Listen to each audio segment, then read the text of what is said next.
Hello everyone, welcome to Biome Tutor Classes. I, Dr. Garima Shrivastava, will discuss multiple choice questions related to photorespiration, CAM and C4 plants. So let's start with question number 1. Carbohydrate are most abundant molecule are on earth as produced by, ठीक है, all bacteria, algae and fungi, some bacteria, algae and green plants, fungi, algae and green plants, and viruses, fungi and algae. So its correct option is option C, fungi, algae and green plants. Now the next question is CO2 fixation in C4 plants occur in chloroplast of palisade tissue, chloroplast of spongy tissue, chloroplast of bundle sheath or guard cells. So its correct answer is chloroplast of bundle sheath. C4 plants are adapted to hot and dry climatic conditions. Okay, so the next question is number of ATP molecule required for regeneration phase of RUBP during synthesis of one glucose molecule. ठीक है, तो आपको ये बताना है कि regeneration phase जो होता है RUBP का, उसमें कितने ATP जो है रिक्वायर्ड होते हैं. ठीक है, this is 6 ATPs are required for the regeneration phase. Okay. Now next is how many molecules of water are needed by green plants to produce 1 molecule of hexose to reduce 6 molecule of CO2. So its correct answer is option B. ठीक है, because आपको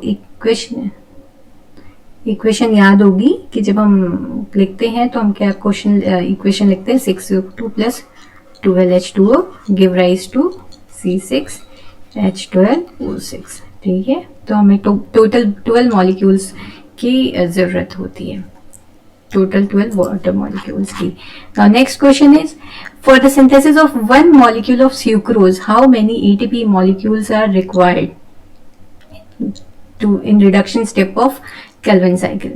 तो इसके लिए आपको कितने ATP molecules चाहिए होंगे सुक्रोज के लिए? तो ये है 24. ठीक है, सुक्रोज क्यों? क्योंकि हम यहाँ पे 2 ग्लूकोज मॉलिक्यूल की बात करें तो एक ग्लूकोज मॉलिक्यूल के लिए हमें कितने चाहिए होते हैं? 12 चाहिए, तो इसलिए 2 के लिए 24. Next question is in CAM plants photophosphorylation occur in bundle sheath cell during night, mesophyll cell during night, mesophyll cell during day time or bundle sheath cell during day time. So its correct answer is option C, mesophyll cell during daytime. Now next question is photorespiration was discovered by Decker. Now the next question जो है वो है हमारा photorespiration occur due to. ठीक है, photorespiration किसके कारण से होता है? तो carboxylation activity of rubisco, oxygenase activity of Rubisco, hydrogenase activity of Rubisco, it does not occur due to Rubisco. So its correct answer is option B, oxygenase activity of Rubisco. Which factor does not affect oxygenase activity of Rubisco? Temperature, light intensity, oxygen presence or water availability.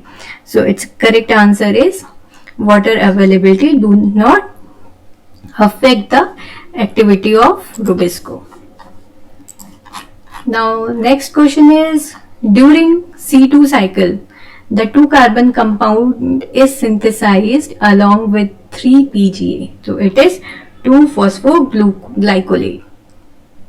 Next one is in which cell organelle oxidative decarboxylation occur during photorespiration. ठीक है, तो oxidative decarboxylation जो है वो कहाँ पे होता है, किस सेल ऑर्गेनल में होता है during the photorespiration? So is it chloroplast, peroxisome, mitochondria or none of this? So its correct answer is option C, mitochondria. Question number 13 is what is the relationship between carboxylation and Calvin cycle during C4 cycle? ठीक है, तो carboxylation और Calvin cycle का C4 cycle में क्या relationship होता है? So both occur at same time but in different cell, both occur in different time but in same cell, both occur in same time in same cell और none of these. So it's correct answer is both occur at same time but in different cell, क्योंकि जो आपका carboxylation activity होता है वो C3 cycle में होता है बंडल शीथ सेल में और C4 साइकिल में होता है आपका मेसोफिल सेल्स में. ठीक है, so now the next one is euphorbia plant is able to perform C3 cycle, C4 cycle, CAM cycle और all of these. So its correct answer is it's all of these. Euphorbia सारे cycles को perform कर सकता है, ठीक है. C4 cycle is preferably regulated by two enzymes, PAPase enzyme and PPDK enzyme. So its correct answer is both option A and option B. Okay. Now the next one is acidification reaction in CAM plants occur in. Acidification reaction जो होती है CAM plants में वो कब होती है? Night के वक्त, डे के टाइम में, या फिर आफ्टरनून टाइम, और acidification does not occur. So it's correct answer is question number 16 का है नाइट के वक्त, क्योंकि मैलिक एंजाइम जो है वो एक्यूमुलेट हो जाता है, तो ये आपका प्रोसेस रात के वक्त होता है. Now the next one is oxidative decarboxylation occur in CAM plants in. तो अब उसका जस्ट रिवर्स केस है कि ऑक्सीडेटिव डिकार्बोक्सिलेशन कब होता है, तो ये होता है आपका दिन के वक्त, डे टाइम में. विच फिनोमेना अकर ड्यूरिंग एसिडिफिकेशन इन CAM प्लांट्स. ठीक है, जो सॉल्यूट पोटेंशियल है और वाटर पोटेंशियल है ये दोनों इंक्रीज कर जाते हैं. Solute potential decreases but water potential increases. Solute potential and water potential both decreases, या solute potential increases but water potential decreases. So it's correct answer is option D, solute potential increases but water potential decreases. ये कैसे होता है कि जब रात के वक्त हमारा एसिडिफिकेशन रिएक्शन होता है तो मैलिक एंजाइम जो होते हैं वो वैक्यूल्स में जो होते हैं आपके स्टोर हो जाते हैं. तो उससे क्या होता है कि सॉल्यूट पोटेंशियल इंक्रीज हो जाता है, और जब सॉल्यूट पोटेंशियल इंक्रीज होगा तो आपका वाटर पोटेंशियल तो डिक्रीज हो जाएगा. ठीक है. Now the next question is which plant show facultative CAM plant characteristic? Agave, clusia, ice plant और ऑल ऑफ दीज. So ये all these three plants are actually C3 plants, लेकिन at high temperature condition और under water stress condition ये जो तीनों plants हैं वो CAM plants के जैसे behave करने लगते हैं, तो इसीलिए इनको क्या कहते हैं? facultative CAM plants कहते हैं. ठीक है. Next question is highest optimum temperature for photosynthesis. ठीक है, present in C3, C4, CAM or none of these. So highest optimum temperature for photosynthesis ये आपका प्रेजेंट होता है CAM plants में. Now next question is highest CO2 ATP ratio in C3 cycle. ठीक है, तो highest CO2 ATP ratio in C3 cycle present in which plant? C3 plant, C4 plant, CAM plant और none of these. So इसका correct answer है option A. ठीक है. अब ये पूछेंगे कैसे कि आपको याद होगा कि जो C3 प्लांट है उसमें 1 CO2 को फिक्स करने के लिए हमें 3 ATP की जरूरत होती है, राइट. और C4 में हमें चाहिए होती है 1 CO2 को फिक्स करने के लिए 5 ATP की जरूरत. और ऐसा अज्यूम करते हैं कि अभी एक्चुअली क्लियरली नहीं बताया है कि CAM प्लांट्स में कितने ATP मतलब कितने ATP फिक्स होते हैं, बट ऐसा अज्यूम किया जाता है कि शायद 6.5 ATP जो होते हैं वो लगते हैं हमारे एक CO2 मॉलिक्यूल को फिक्स करने के लिए. सो अगर आप इनका रेशियो देखेंगे तो this is 1/3, 1/5 and 1/6.5. So the highest CO2 ATP ratio जो होता है वो आपका C3 प्लांट्स में प्रेजेंट होगा. और अगर ये रिवर्स पूछ लेता कि लोएस्ट किस में होगा तो फिर लोएस्ट आपका CAM प्लांट्स हो जाता. Now the next question is how many ATP molecules are required to synthesize 1 molecule of glucose in C3, C4 and CAM plants respectively. ठीक है, कितने ATP मॉलिक्यूल्स की जरूरत होती है ये आपको बताना है. तो अभी आपने यहाँ पे देखा कि एक CO2 को फिक्स करने के लिए 3 ATP चाहिए होते हैं C3 साइकिल में, तो यानी कि आपको 3 से मल्टीप्लाई करने के लिए जब आप 6 कार्बन को फिक्स करेंगे तो आपको कितने ATP चाहिए होंगे? 18 ATP चाहिए होंगे. ठीक है. सिमिलरली जब आप C4 की बात कर रहे हो तो आपको 5 ATP चाहिए होते थे एक के लिए, तो कितने हो जाएंगे आपके 6 कार्बन को फिक्स करने के लिए? तो 30 ATP हो जाएंगे. और CAM के लिए हम ऐसे अज्यूम करते हैं कि 6.5 ऑलमोस्ट चाहिए होते हैं, तो 6.5 into 6 यानी this will be more than 30 ATP. So it's correct answer is option A. Now question number 23 is CO2 acceptor in C4 plants. तो CO2 एक्सेप्टर कौन होता है? फॉस्फोइनॉल पाइरुवेट होता है आपका C4 प्लांट्स में. ठीक है. Now the next question is को फैक्टर ऑफ रुबिस्को. तो रुबिस्को का को फैक्टर कौन होता है? रुबिस्को का को फैक्टर आपका होता है magnesium ion. Dark respiration is, dark respiration क्या होती है? फोटो रेस्पिरेशन होती है, नॉर्मल रेस्पिरेशन, ग्लाइकोलेट पाथवे और all of this. So dark respiration जो होती है ये आपकी नॉर्मल रेस्पिरेशन को ही डार्क रेस्पिरेशन कहते हैं। ठीक है, आप इनसे कंफ्यूज मत होइएगा कि dark respiration means photo respiration, क्योंकि जब डार्क कह दिया तो आपका फोटो का तो मीन्स ही हो गया लाइट, तो यहाँ पे फोटो रेस्पिरेशन तो पॉसिबल ही नहीं है।